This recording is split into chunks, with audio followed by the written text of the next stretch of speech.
जो माननीय अध्यक्षांनी निकाल दिलेला आहे तो अतिशय कायदेशीर अशा प्रकारचा निकाल आहे।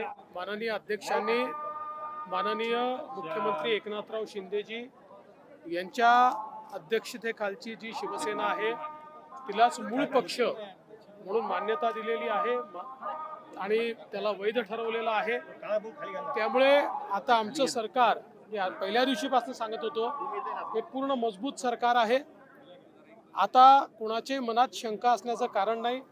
हेच सरकार राहणार आहे, हेच मुख्यमंत्री राहणार आहेत आणि आमचा पूर्ण कार्यकाल आम्ही पूर्ण करणार आहोत। खरं म्हणजे माननीय अध्यक्षांनी अतिशय चांगलं विश्लेषण करून सर्वोच्च न्यायालयाने जे प्रश्न फ्रेम केले होते त्याच्यावर योग्य उत्तर देत आणि योग्य इन्फरन्सेस काढत हा घेतलेला निर्णय आहे। त्यामुळे मी अध्यक्षांचं देखील मनापासून अभिनंदन करतो। जो न्याय शिंदे